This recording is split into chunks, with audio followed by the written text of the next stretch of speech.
Hello दोस्तों। तो आज हम आप सबको बताने वाले हैं DLED थर्ड सेमेस्टर मैथ अति लघु उत्तरीय प्रश्न। तो देखिए, इससे पहले हम आप सबको 70 अति लघु उत्तरीय प्रश्न बताए थे। तो आज हम आप सबको बताएंगे प्रश्न नंबर 71 अति लघु उत्तरीय प्रश्न। तो देखिए, 71 नंबर प्रश्न कौन सा है। किसी कक्षा की 8 बालिकाओं की ऊंचाई सेंटीमीटर में क्रमशः, देखिए सेंटीमीटर में क्या है, 8 बालिकाएं हैं, उनकी ऊंचाई जो है वो सेंटीमीटर में कितना कितना है, 140, 142, 135, 133, 137, 150, 148 तथा 138 हैं। देखिए इतना सेमी है, इतना इतना। अब इसके बाद आंकड़ों की माध्यिका ज्ञात करना है। माध्यिका का मतलब क्या है कि कौन सा आंकड़ा मतलब मध्य में आएगा, वही पूछा गया है माध्यिका का मतलब। तो देखिए हम क्या करेंगे, सबसे पहले इसको हम बढ़ते हुए क्रम में लिखेंगे। जो यहाँ पर ये ऊंचाई दिया है, इस ऊंचाई को बढ़ते हुए क्रम में लिखेंगे। तो देखिए अब आगे, तो यहाँ पर देखिए जो संख्या लिखा है इसमें सबसे छोटा कौन सा है। तो यहाँ पर देखिए सबसे छोटा जो है वो है 133। 133 के बाद कौन सा है, 133 से बड़ा है 135 है। और 135 के बाद देखिए क्या करना है, हमको बढ़ते हुए क्रम में लिखना है। तो 135 के बाद क्या लिखेंगे, 138। 138 के बाद क्या हो जाएगा, 140। यहाँ पर देखिए 0 है, 140। अब 140 के बाद क्या होगा, 142। अब 142 के बाद क्या आया है, बचा है 148। ये गिनिए, देखिए 8 संख्या होगा, 1 2 3 4 5 6, 6 संख्या भी हुआ है। तो देखिए 2 संख्या और लिख लीजिए। अब कौन कौन सा है, 148 हो गया। अब इसी के बाद 150 बचा है, और 137 देखिए यहाँ पर नहीं लिखे हैं, 137 जो है।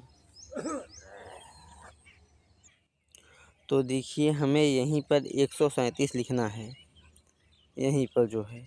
तो क्या लिखेंगे, अब यहाँ पर लिख लीजिए 137। और अब देखिए इसी के बाद अब यहाँ पर क्या लिखेंगे, यहाँ पर 150 लिख देंगे। तो अब देखिए माध्यिका का मतलब क्या होता है कि जो मध्य में आए। तो देखिए एक अंक लीजिए पीछे से 133। अब इसके बाद आगे से 133 ले लिए, उसके बाद पीछे से इसको ले लीजिए। फिर उसके बाद यहाँ पर ये है 135, फिर यहाँ पर। अब इसी के बाद देखिए ये 137 और यहाँ पर 142। तो देखिए ये दोनों बच रहे हैं। अब 2 अंक हैं बीच में, देखिए 1 अंक नहीं आ रहा है। अगर 9 अंक होता तो जो बीच में बचता वही इसका सही आंसर होता। तो देखिए यहाँ पर ये दोनों अंक बच रहे हैं जो बीच में आ रहे हैं, क्या है, 138 और 140। ये जो दोनों अंक हैं ये बीच में आ रहे हैं, इसका मतलब मध्य में आ रहे हैं। तो क्या करेंगे हम, अब इसको यहाँ पर लिखिए 138 प्लस 140 जोड़ लीजिए, जितना है उसमें 2 का भाग दे दीजिए। तो देखिए जोड़ने पर कितना आएगा, यहाँ पर 8 हो जाएगा, और उसके बाद यहाँ पर 7 और यहाँ पर 278 आ जाएगा। और बटे 2 करेंगे तो क्या हो जाएगा, अब देखिए इसका भाग दे दीजिए 2 का, तो 1 हो जाएगा, उसके बाद 3 हो जाएगा और 9 हो जाएगा। यही इसका आंसर आएगा। जो ये दिया है आंकड़ा यहाँ पर तो इसका क्या आएगा, माध्यिका 139 सेंटीमीटर आएगा। तो देखिए यही इसका सही आंसर है। यहाँ तक देखिए समझ में आ रहा होगा।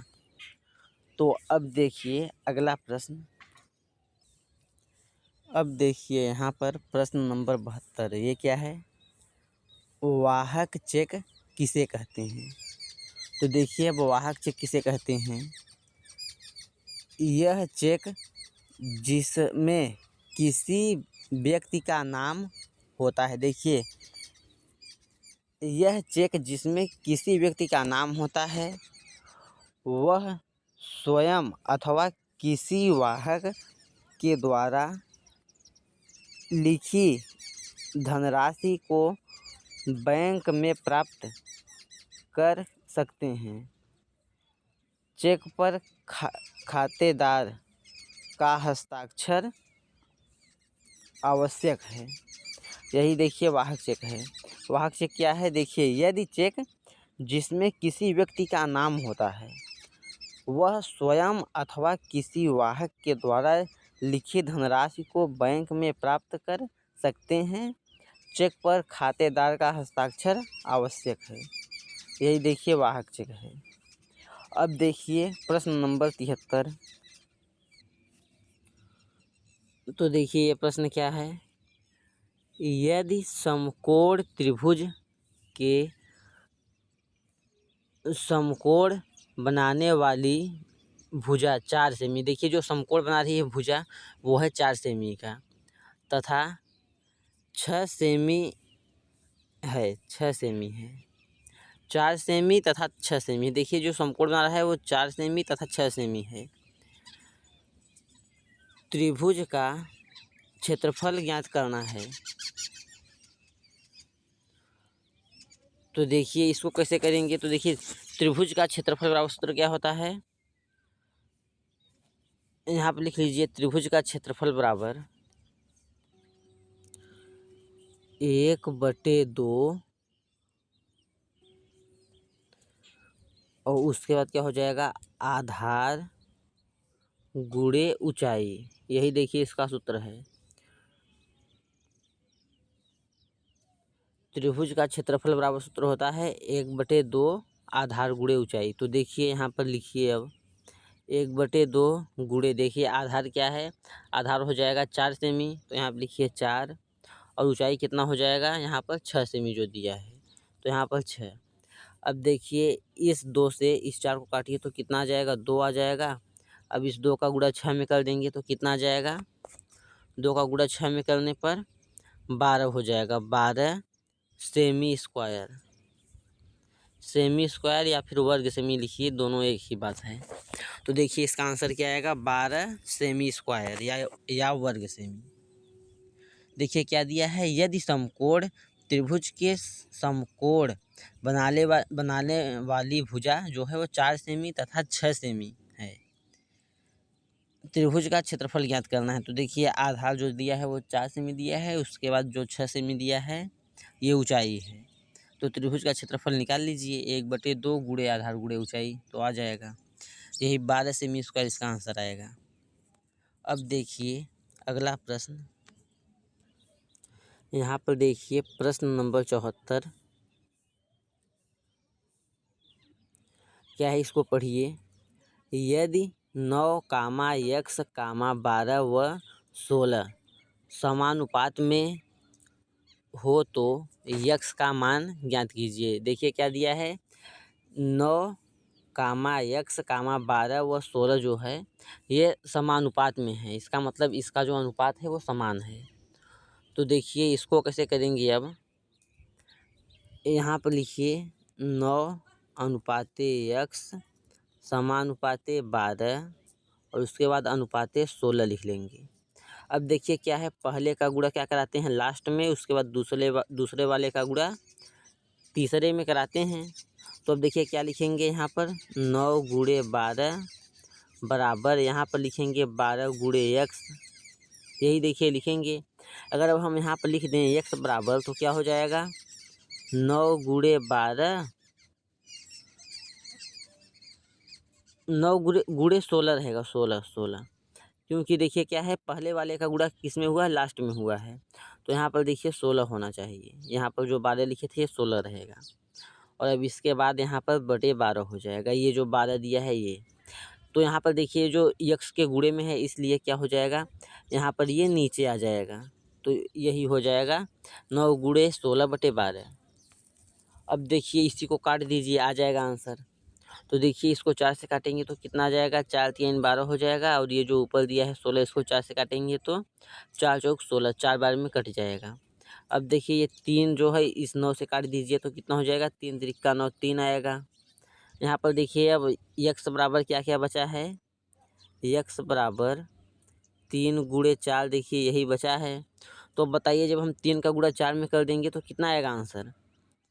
तो देखिए जब 3 का गुणा 4 में करेंगे तो 3 चौक कितना हो जाएगा 12। तो इसका मतलब क्या है कि यक्स के स्थान पर जो है वो 12 आएगा। यक्स का मान यही पूछा है यहाँ पर जो दिया है, तो इसका आंसर क्या आएगा 12 आएगा।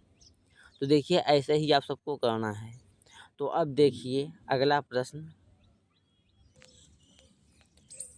अब यहाँ पर देखिए प्रश्न नंबर 75 क्या है, x square plus 3x plus 10 minus 10 का गुणनखंड ज्ञात कीजिए। तो देखिए क्या करेंगे हम, सबसे पहले इस पहले वाले का गुणा इस लास्ट में करेंगे तो क्या हो जाएगा, यहाँ पर कोई संख्या नहीं, इसका मतलब 1 है। तो जब हम 1 का गुणा 10 में करेंगे तो 10 ही आएगा। और उसके बाद अब देखिए ये जो 3x है इसको हम कैसे 2 भाग में बांटें कि गुणा कराने पर 10 आ जाए।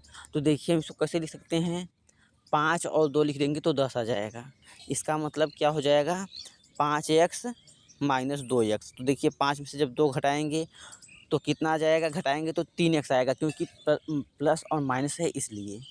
और उसके बाद गुणा करेंगे तो 10 आएगा। तो यही देखिए 10 लाना है, माइनस में वो भी लाना है, क्योंकि यहाँ पर देखिए जो लिखा है माइनस में है इसलिए। तो जब 1 का गुणा माइनस 10 में करेंगे तो माइनस 10 आएगा। अब देखिए यहाँ पर जब 5 का गुणा माइनस 5 में करेंगे तो कितना आएगा, माइनस 10 आएगा। इसका मतलब सही है। अब देखिए इसका गुणनखंड कर लीजिए। तो देखिए पहले में से क्या काम आ रहा है, पहले में से जो है ये यक्स काम आ रहा है, क्योंकि यहाँ पर x पावर 2 है और यहाँ पर x है। तो यक्स का भाग दे देंगे तो क्या आएगा, यहाँ पर देखिए यक्स, उसके बाद कोष्टक में लिखेंगे यक्स प्लस 5 आएगा, क्योंकि जो 5 में है 5 में से एक यक्स कट गया तो 5 बस आएगा। क्योंकि जब 5 का भाग यक्स का भाग दे दीजिए 5x में तो यह 5 बस केवल आएगा। अब देखिए अगले में 2x माइनस 10 जो है इसमें हम 2 का भाग देंगे तो क्या हो जाएगा, जब 2 का भाग देंगे तो x बच गया। तो x उसके बाद प्लस, अब क्या हो जाएगा यहाँ पर देखिए माइनस 2 कॉमन लिए हैं तो x प्लस 5 आ जाएगा। तो देखिए अब ये जो दोनों सेम संख्या है इसको क्या करेंगे, एक कोष्टक में लिख लीजिए और उसके बाद अब अगले कोष्टक में लिखिए x माइनस ये 2। तो देखिए यही इसका आंसर आएगा गुणनखंड करने पर। अब देखिए अगला प्रश्न। अब देखिए यहाँ पर प्रश्न नंबर 76, 6.0 मीटर लंबाई, 2.5 मीटर ऊंचाई एवं 15 सेमी मोटाई वाली एक दीवार का आयतन ज्ञात कीजिए। तो देखिए दीवार का आयतन पूछा है कि कितना आएगा।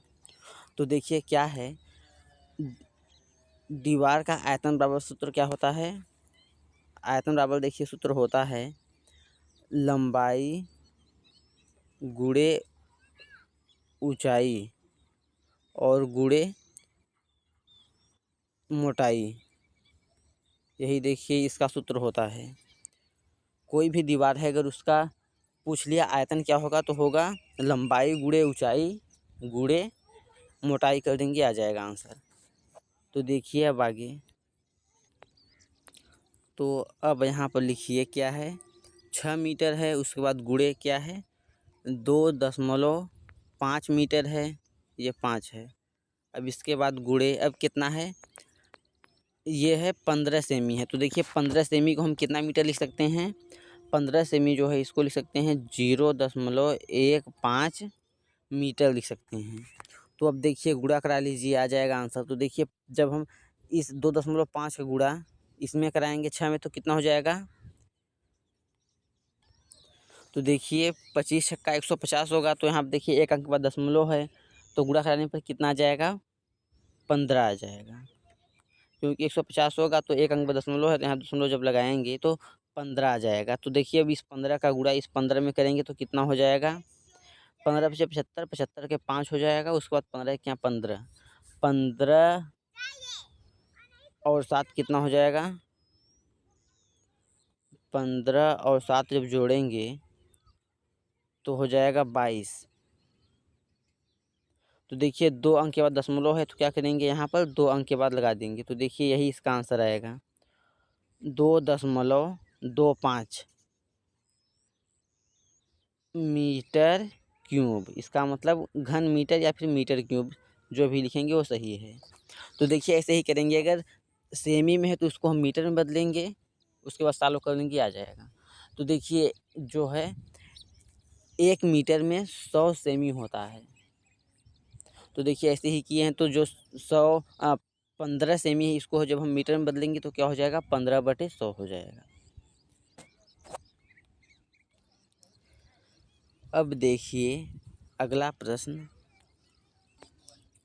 अब देखिए प्रश्न नंबर 77, ये क्या है, 9 सही 4/5 में किस संख्या से गुणा करें कि गुणनफल 42 हो जाए। तो देखिए 9 सही 4/5 कोई संख्या है, इसमें हम किस संख्या से गुणा करें कि, देखिए क्या है, 9 सही 4/5 में किस संख्या से गुणा करें कि गुणनफल 42 प्राप्त हो जाए।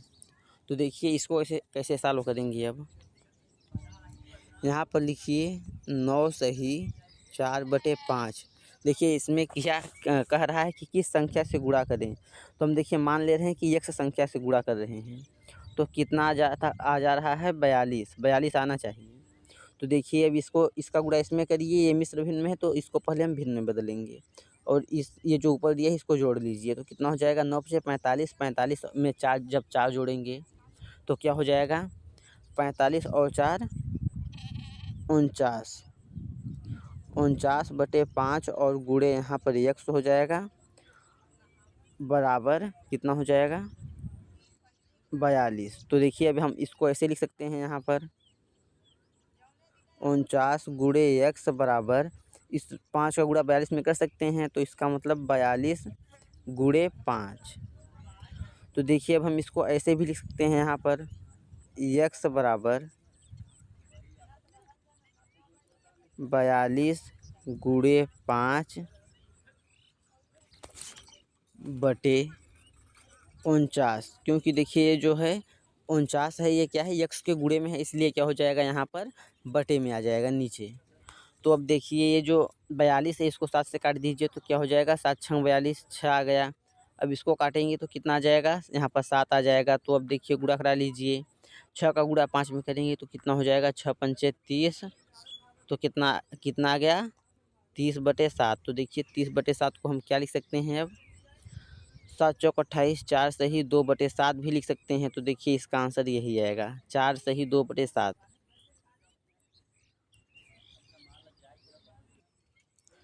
तो आज के लिए इतना ही, थैंक यू, अगले लेक्चर में मिलते हैं।